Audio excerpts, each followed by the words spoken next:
UTI বা urinary tract infection বা মূত্রনালীর সংক্রমণ, এটা বলতে আমরা কি বুঝি?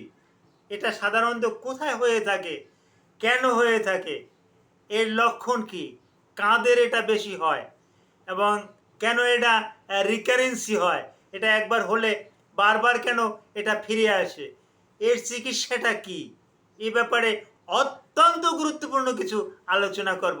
আলোচনাটা মনোযোগ সহকারে শুনুন, সংক্ষেপে আমি আলোচনাটা শেষ করে দেব। আসসালামু আলাইকুম রহমতুল্লাহি ওয়া বারাকাতুহু। আমি ডাক্তার মীর শহীদুল ইসলাম। আমার চেম্বার শুভেচ্ছা 255, ঐতিহ্যবাহী শেখঘাট, সিলেট। গুগলে গিয়ে ডাক্তার মীর শহীদুল ইসলাম কথাটি লিখলে, সার্চ দিলে আমার সম্পর্কে আপনার বিস্তারিত ধারণা পেয়ে যাবেন। জি দর্শক শ্রোতা, আলোচনা করব ইউটিআই, ইউরিনারি ট্র্যাক্ট ইনফেকশন বা মূত্রনালীর সংক্রমণ। এই মূত্রনালীর সংক্রমণটা আসলে কি? জি, মূত্রনালীর সংক্রমণ এটা একটা জীবাণু দিয়ে হয়। জীবাণুটার নাম ইকোলাই। ইকোলাই ছাড়া অন্য অন্য ব্যাকটেরিয়া দিয়েও হইতে পারে। বিটা হেমোলাইটিক স্টেফাইলোকক্কাস, স্ট্রেপ্টোকক্কাস অ্যাউরিয়াস, এটা দিয়েও কিন্তু হতে পারে। কিন্তু সিংহভাগ ক্ষেত্রেই ইকোলাই নামক একটা ব্যাকটেরিয়া, এটা দিয়ে হয়। ইকোলাইটা আপনার শরীরেই থাকে, অন্য কোথাও থেকে কিন্তু আসে না। ইকোলাইটা আপনার ইন্টেস্টাইনে বাস করে, আপনার স্মল ইন্টেস্টাইন, লার্জ ইন্টেস্টাইন, এখানে কিন্তু ইকোলাই, ইকোলাই নামে যে ব্যাকটেরিয়া, এটা ভরপুর। এটা আপনার ইন্টেস্টাইন থেকে যখন আপনি মল ত্যাগ করেন, মলের সাথে কিন্তু এই ইকোলাইটা বাহির হয়ে যায়। কিন্তু এই ইউটিআই বা ইউরিনারি ট্র্যাক্ট ইনফেকশন, মূত্রনালীর সংক্রমণ, এটা পুরুষদের তুলনায় মহিলাদের একটু বেশি হয়। তার কারণ মহিলাদের ইউরেথ্রাটা কিন্তু ছোট, অর্থাৎ প্রস্রাবের রাস্তা আর পায়খানার রাস্তা এর বেশি একটা কিন্তু ডিস্টেন্স নাই, যার পরিপ্রেক্ষিতে পায়খানা করার পর শৌচ করার সময় ওই পায়খানার রাস্তা আর পেশাবের রাস্তার পানি কিন্তু একত্র হয়ে যায়, যার পরিপ্রেক্ষিতে এই ইকোলাই নামে ব্যাকটেরিয়াটা অনায়াসে কিন্তু ইউরেথ্রা দিয়ে, ইউরেথ্রা দিয়ে ইউরেথ্রা ওরিফিস দিয়ে, ইউরেথ্রা দিয়ে এটা কিন্তু ইউরিনারি ব্লাডার আছে, ওখানে যেতে পারে। ইউরিনারি ব্লাডার থেকে ওটা কিন্তু রেনাল পেলভিস পর্যন্ত, রেনাল পর্যন্ত আক্রান্ত করতে পারে।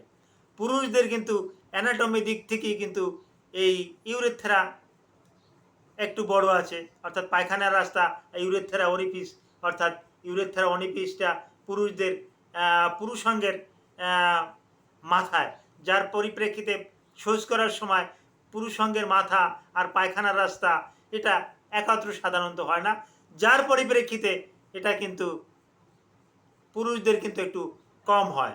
এখন এটা হলে এর লক্ষণ কি? প্রথমত লক্ষণ, তল পেটে প্রচণ্ড ব্যথা করবে, পুরুষ মেয়ে সবার প্রচণ্ড বেদনা করবে। মহিলাদের ক্ষেত্রে এটা হলে অনেক সময় মনে করে যে না, এটা তো মাসিকের আগে পরে একটু থাকে, তাহলে এটা ওই ডিসমেনোরিয়ার একটা ব্যথা।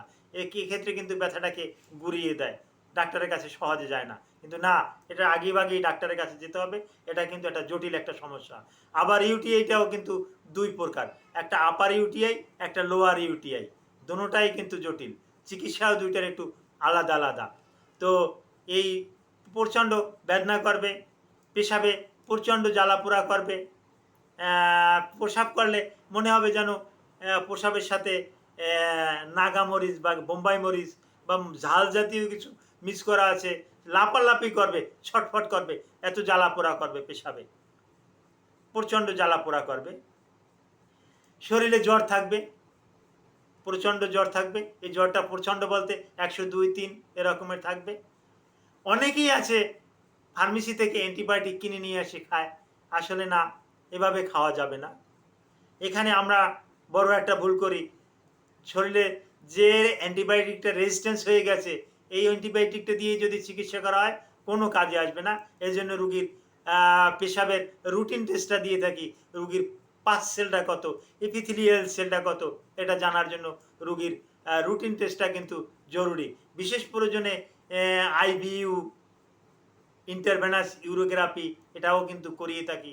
অনেক সময় এই প্লেন কেউবি সিটি স্ক্যানটাও করিয়ে থাকি। তারপর রোগীর ইউরিন কালচার করে তারপর আসে এটা কোন অ্যান্টিবায়োটিকটা তার জন্য সেন্সিটিভ, এটার উপর ভিত্তি করে রোগীকে একটা ওষুধ দেয়। তো হ্যাঁ, ইউটিআই এর উপরে আলোচনা আজকের মতো এখানেই সমাপ্ত। ইউটিআই এর উপরে যদি আপনাদের কোনো প্রশ্ন থাকে ভিডিওর কমেন্ট বক্সে কমেন্ট করবেন, আমি আপনাদেরকে জানিয়ে দেব। Thank you all.